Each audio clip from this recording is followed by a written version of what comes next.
Assalamualaikum warahmatullahi wabarakatuh. Shalom, Om Swastiastu, Namo Buddhaya, Salam Kebajikan, Rahayu.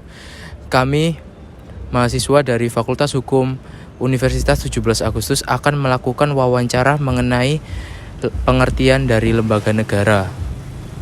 Saya Mustiko Aji Suryono dengan NIM 13123000191. Saya Gita Putri Ahyun dengan NIM 13123000192. Saya Nabila Novariska Ramadhani dengan NIM 13123000182. Saya Api Putra Lungga dengan NIM 13123000202. Saya Ahmad Kimur Ranam dengan NIM 1312300-175. Di sini kami sudah bersama narasumber kami yang bernama Maifa Salwa Salsabila. Saya ada 3 pertanyaan Mbak yang mau kami tanyakan. Pertanyaan yang pertama yaitu apa yang Mbak ketahui tentang lembaga negara? Lembaga negara adalah entitas yang memiliki peran dan fungsi tertentu dalam menjalankan pemerintah suatu negara. Lembaga ini biasanya dibentuk berdasarkan konstitusi atau undang-undang dasar negara. Oke, kita lanjut ke pertanyaan yang kedua ya Mbak. Yang kedua yaitu apa contoh yang Anda ketahui tentang lembaga negara tersebut? Contohnya eksekutif, legislatif, dan yudikatif. Yang saya ketahui tentang eksekutif yaitu presiden dan kepala pemerintahan. Untuk yang legislatif itu badan legislatif, misalnya Dewan Perwakilan Rakyat. Untuk yang yudikatif itu pengadilan atau mahkamah, misalnya Mahkamah Agung. Nah, tadi kan jawabannya Mbaknya kan ada yang lembaga eksekutif. Yang Mbak ketahui tentang peran dan fungsi lembaga eksekutif itu apa aja Mbak? Untuk peran itu pelaksanaan kebijakan yang merumuskan dan melaksanakan kebijakan pemerintah yang telah diterapkan oleh lembaga legislatif. Kalau yang kedua itu penyelenggaraan pemerintahan, bertanggung jawab atas penyelenggaraan pemerintah sehari-hari. Untuk yang ketiga, pelaksanaan anggaran yang bertanggung jawab atas pengelolaan anggaran negara sesuai dengan kebijakan. Sekian hasil wawancara kami dengan Mbak Maifa. Terima kasih sudah meluangkan waktu untuk wawancara kelompok kami. Sekian, terima kasih. Saya perwakilan dari kelompok 2. Di sini saya akan mewawancarai narasumber yang kedua. Sebelumnya atas nama Mas siapa? Chandra. Oke. Di sini saya akan melakukan wawancara dengan pertanyaan yang pertama yaitu apa yang Mas ketahui nih tentang lembaga negara itu? Lembaga negara itu seperti apa? Kayak institusi gitu bukan? Kayak Polri, terus TNI atau mungkin sejenisnya ya. Itu sih kalau menurut saya.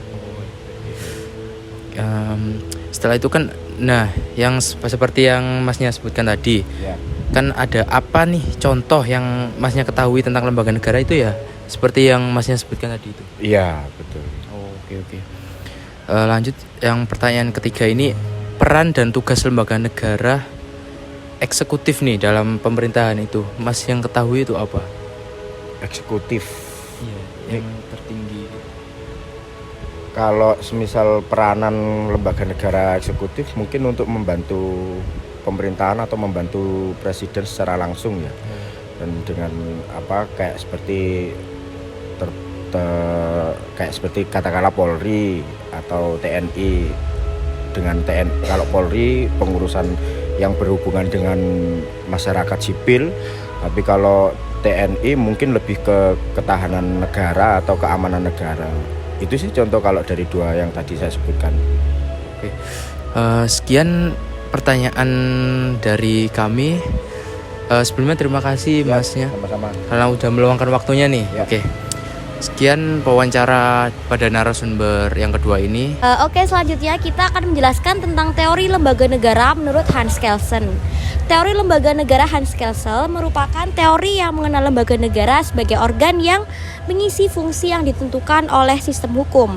Kelsen menganggap bahwa siapa saja yang menjalankan suatu fungsi yang ditentukan oleh sistem hukum adalah organ negara. Ini berbeda dengan teori lain, seperti teori lembaga negara yang mengenal lembaga negara sebagai instansi yang memiliki kewenangan tertentu dalam sistem hukum. Kelsen menganggap bahwa lembaga negara tidak hanya berada pada tingkat yang tinggi seperti pemerintah, tetapi juga berada pada tingkat yang rendah seperti komisi-komisi independen. Hans Kelsen juga menganggap bahwa lembaga negara tidak hanya dapat dibentuk melalui undang-undang, tetapi juga dapat dibentuk melalui peraturan yang lebih rendah atau bahkan hanya diserahkan kepada presiden ataupun menteri.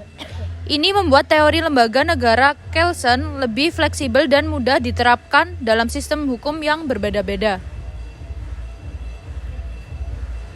Jadi teori lembaga negara Kelsen juga menganggap bahwa lembaga negara tidak hanya bertanggung jawab atas kekuasaan eksekutif, tetapi juga kekuasaan legislatif dan yudikatif. Ini membuat teori lembaga negara Kelsen lebih komprehensif dan menampilkan gambaran yang lebih meluas tentang lembaga negara dalam sistem hukum.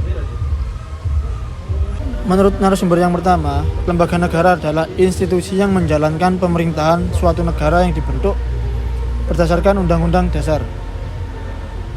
Narasumber yang pertama lebih mengerti tentang konsep lembaga negara. Jadi, jika dikaitkan dengan teori Hans Kelsen, narasumber ini sesuai dengan teori menurut Hans Kelsen, di mana lembaga negara punya kekuasaan untuk menjalankan hukum dalam sistem hukum yang terstruktur. Narasumber yang kedua. Dan menurut narasumber yang kedua, lembaga negara adalah lebih condong ke aparatur negara seperti TNI, Polri, dibandingkan dengan lembaga negara. Menurut Hans Kelsen, seharusnya dalam teori Hans Kelsen merupakan lembaga eksekutif, legislatif, dan yudikatif. Penjelasan teori lembaga negara menurut Hans Kelsen dari kelompok kedua. Sekian hasil wawancara dari kelompok kami. Wassalamualaikum warahmatullahi wabarakatuh.